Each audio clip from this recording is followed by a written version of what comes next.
morning, cadets, and welcome to another episode of KSP Naval Academy. I am your host and your instructor, Camulus777. Today we're going to be talking about the space fighter. We're going to be talking about the practical applications of the space fighter in KSP and the theoretical applications of the space fighter in future warfare. Now I want to clarify something. Space fighters and conventional fighters are completely different. They really don't have anything to do with each other. So why am I going to go into some avionics history is just because the idea of a fighter and the idea of a space fighter kind of were born in the same realm. Conventional fighters are considered fast attack. They move very differently. They move faster than any other vehicles on Earth. You have naval vessels that, of course, are on the ocean. You have ground vehicles like tanks and Humvees that are on the ground, and they're tethered to the ground. Whereas the fighters and bombers and attack fighters all have to use, or are all able to use the air and all able to move extremely fast. However, they usually have to be moving forward in order to create lift. Now, there are, of course, the VTOL fighters, but in order to get somewhere, they have to have forward motion in order to keep them in the air, meaning they maneuver and bank through the air. Space fighters don't do this. You want to turn your space fighter, you fire off a jet just like any other spaceship, and it moves. You fire off your RCS in Kerbal Space Program, and it will move the same way that any other spacecraft will move, because they are just smaller spacecraft. And I know it's semantics to call it a smaller spacecraft or a space fighter. I'm going to call it a space fighter because it is a single-manned cockpit with the intent of being a fighter craft. The tactics I'm going to be using are just a little different. For a space fighter, in my opinion, the best tactic is numbers. Now, you can shoot down half of me, and I'm still a threat. You can shoot down all but one, and I'm still a threat, because the weapons I'm carrying are able to one-shot kill most everything, because we have nuclear weapons, and I'm using conventional technology. I'm taking practically everything except for space shields, the things that you see in Star Trek. And if you get hit, if your 1 kilometer long space battleship gets hit by one nuclear weapon, I'm talking a direct hit. I'm not talking about 2 miles out or whatever, because nukes also work differently in space. But still, within 200 meters, everything is vaporized. So 200 meters of your 1 kilometer ship are now vaporized, and that's a pretty devastating blow. That will knock out your ship, not including all the EMP that it's going to be spitting out all over the place. And that's a weapon in itself. You just fire those nukes and then detonate them in a direction. You're actually going to get a directional EMP blast that will travel at your enemy. So say that I have a 100,000 ton space battleship, pretty light actually, and I have let's give me half the mass, because I have a 50,000 ton space carrier, and then now I have, filling that 50,000 ton space carrier, let's say 500 space fighters, each 100 tons. Again, pretty heavy. I'm giving those massive weight compared to the battleship. They'd probably actually be somewhere around 10 to 15 tons mass, just because spaceships should be very light.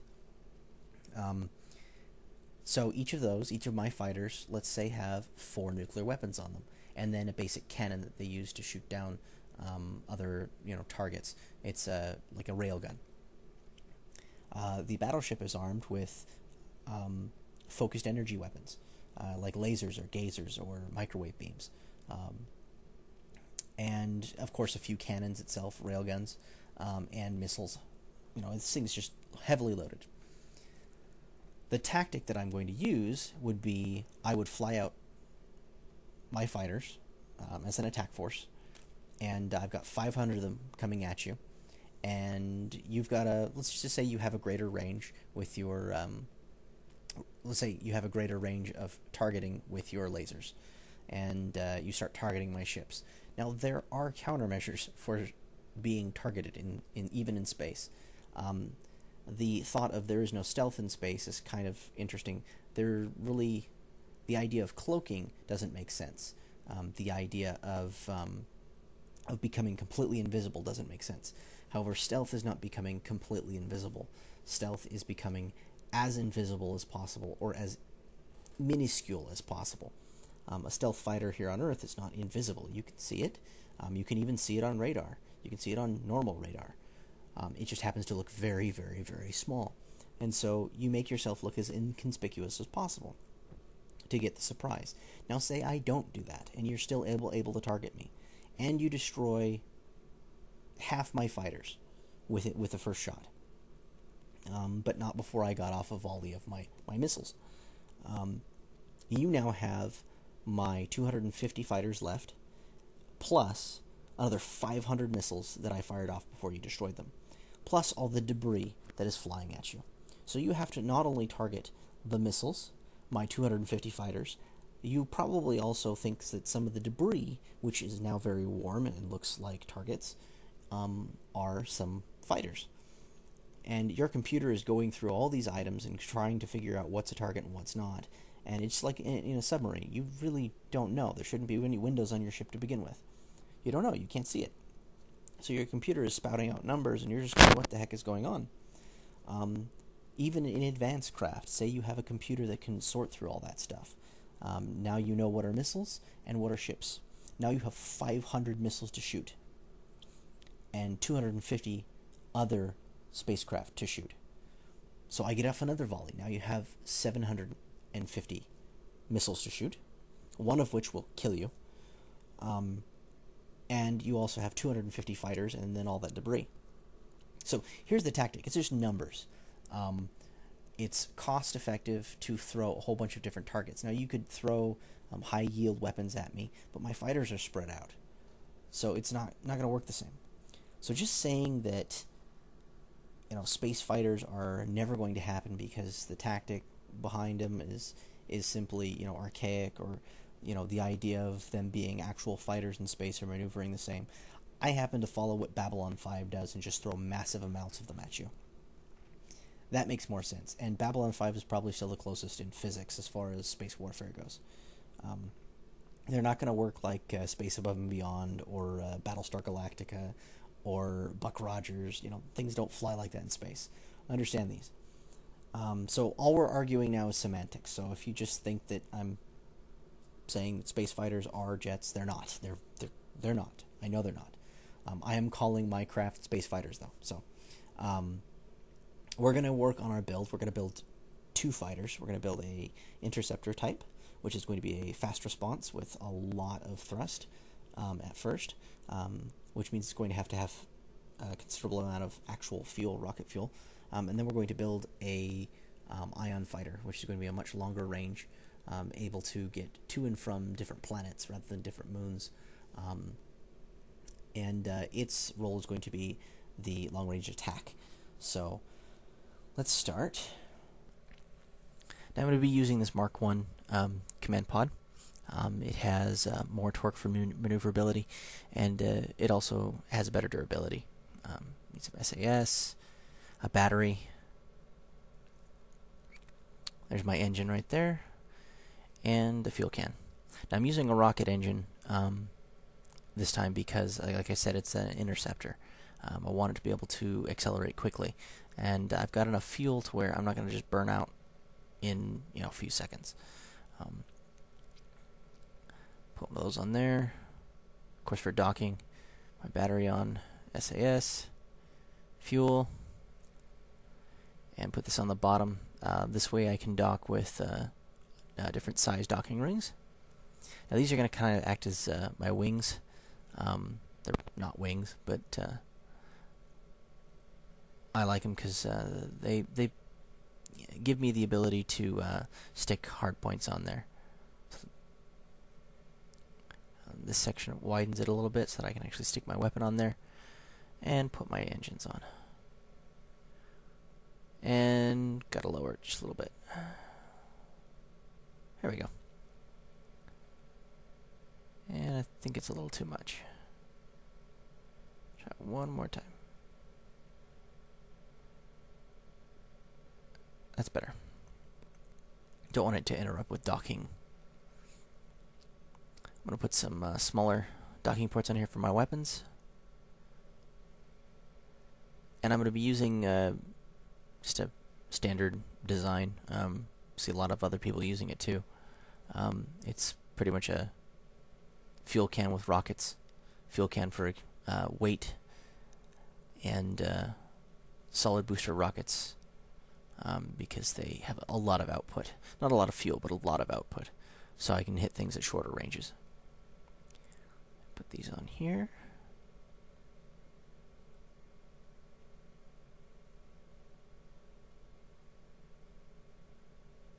And there we go. Lower just a little bit.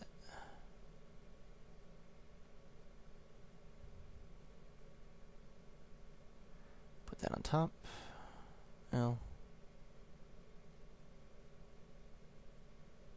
another one. And double it. Oh, ooh. Need to fix that. Now, I like having 2 shots. Mainly because if the first one misses, it's more like a gauging.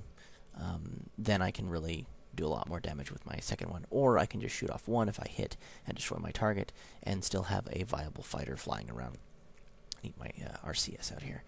And you want to center your RCS to your weapons, because it's more important that you aim, or that you have the ability to aim better and more accurately than dock more accurately. And you can stick 2 of them on there, or I guess 8 RCS ports on there, but I generally like to put 2. Keeps my part count down. Let's try and see if... Yeah... Maybe. Gotta do it like this.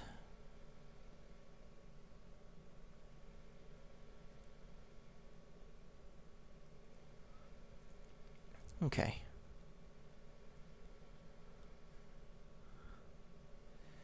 Oh, I need RCS fuel. Let's put these things on action groups first. Now what I'm going to do is I'm going to set action groups. I'm actually going to set my second set of RCS on an action group so that I can shut it off, and I'm balanced to my weapons, and then I turn it on and I'm balanced to docking. So I can do both. That's also something else you can do. Keep your part count down. Sometimes you can just leave them off and keep them centered to your weapons. It's not a total loss if you're not completely centered to your ship.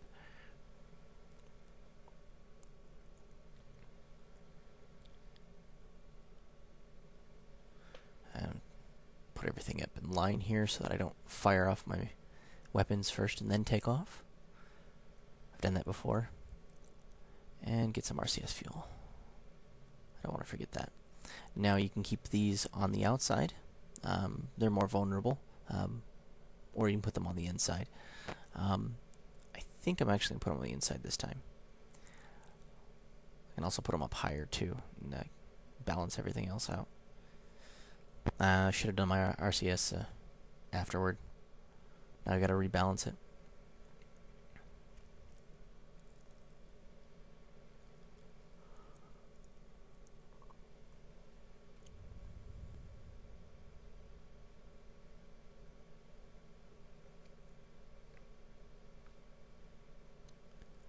And put my weight back on.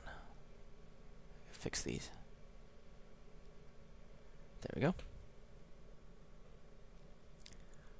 Just checking to make sure everything else is balanced, and I think we're done.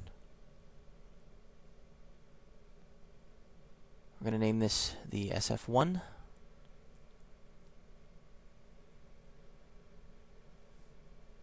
Actually, let's make it the SF1, not 01. There we go. Save it, launch it.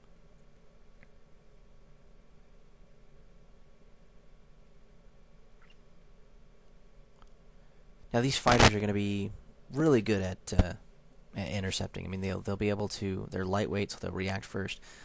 They're also extremely quick to respond, so I can get to where I need to go very quickly, and then get back very quickly. Also, pretty easy to reload too, because the docking ports are pretty far away from the ship itself. So make sure everything's set. Shut those off.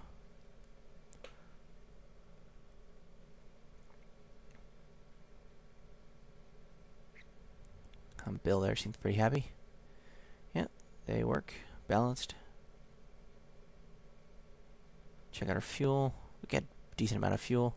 Battery life is 1,000. Now, I'm not going to stick a solar panel in here because I don't really care if the battery drains. So our weight, not bad. Under 7 tons. And our part count's pretty low too. So I want to put 8 of these on the Jennifer's Beauty. Our weapons work too. Really well. There's my weight without weapons. But yeah, 8 of these, and then 8 of the long-range attack. So, make sure I put SAS on there. These will be able to get into orbit from a small moon. I mean a really small moon. But anything larger than that, they're not going to be able to do very well. So we're going to convert this fighter and take these things off here. Get rid of a few things. I definitely get rid of the fuel. And stick one of these cones on here. Just for structure. Pretty lightweight. Put this back. Oh, crud, it's backwards. Okay, hold on. Yeah, flip it.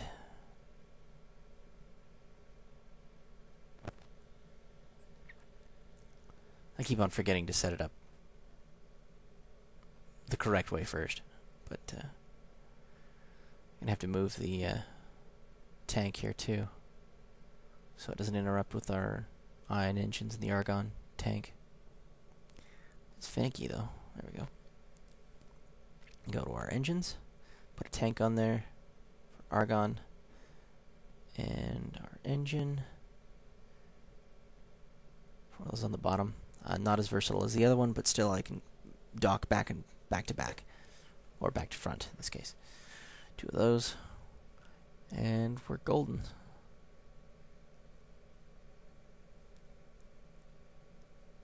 Of course, need some solar panels. These big ones, 2 of them should be enough to power your ion engines, as long as they're within direct or slightly out of direct sunlight. But and I also have them sideways rather than laterally, or vertically rather than vertically, because I don't want them to interfere with my Kerman being able to get out. So this is the SF2. I'm going to check the weight and the weapons. Take a look at it first. Extend these. And of course I put them on upside down, which is not necessarily a big deal. You should have the sun to your back most of the time anyway if you're flying out to Laythe.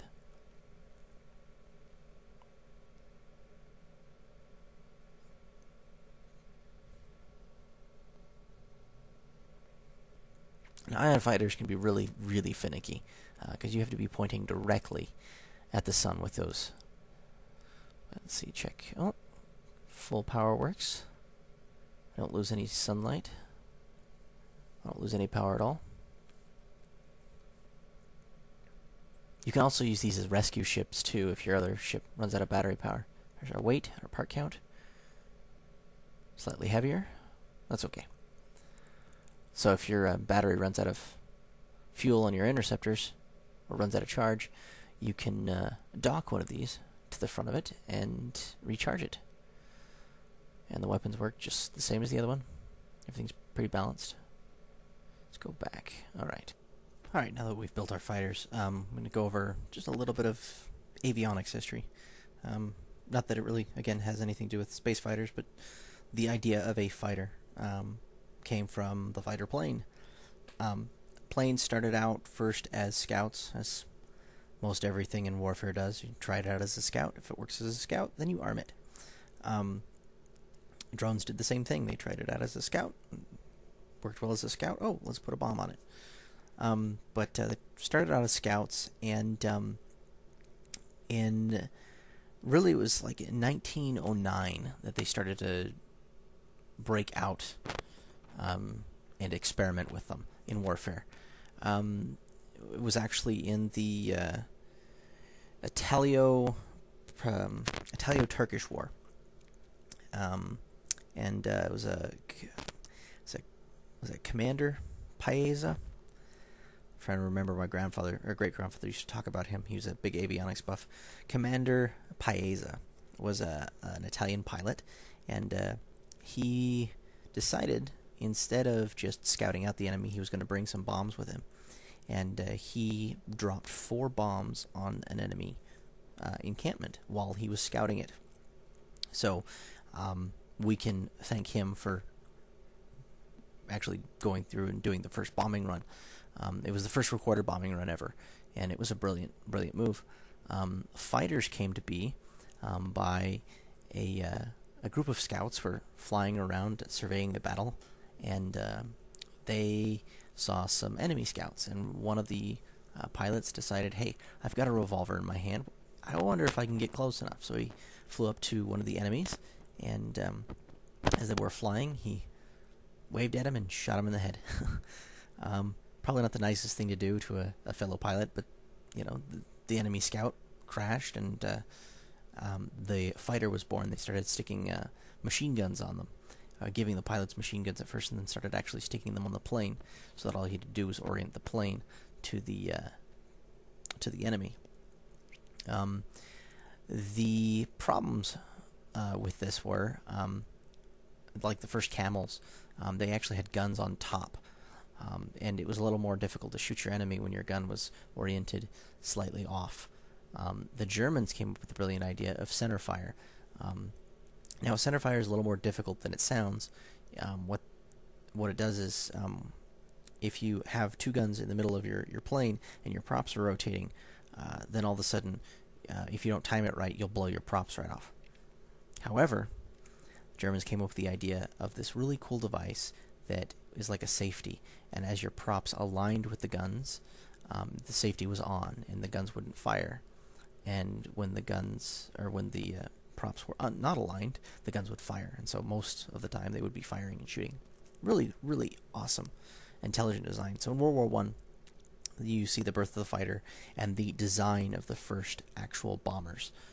They were designed as long-range bombers, and they were better than the Zeppelins because they were faster, and they were better than the blimps or balloons as scouts because they were more maneuverable and harder to hit. World War II, the fighter evolved, became faster.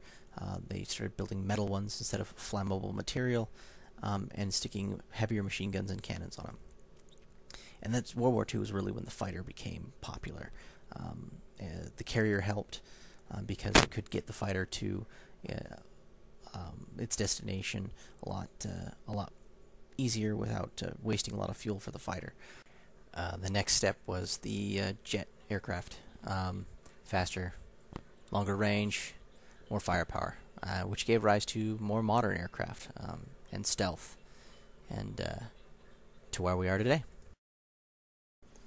And I told you before that I was going to have some attack craft on the Jennifer's Beauty, and this is one of the models that I have to choose from. This is the Phoenix Mark V. There's its front docking port. Don't want to control that from there. It also has 2 docking ports, larger docking ports on the top and bottom, and then 4 smaller docking ports for weapons, other modules. The 2 on top and bottom, sometimes they stick engines or very large weapons compartments on them. But the coolest part about this one is it replaces my Mark III. My Mark IV replaces the Mark II, and the Mark VI replaces the Mark I. This one's VTOL. It can still get into orbit on a single stage, but I decided to experiment with a jet VTOL, see how unwieldy these things are, and this is pretty unwieldy. Now it can hover. Kind of difficult to control. little forward motion helps stabilize, but when you're hovering or coming in for a landing, you can come to a complete stop and just drop rather comfortably. I'll show you.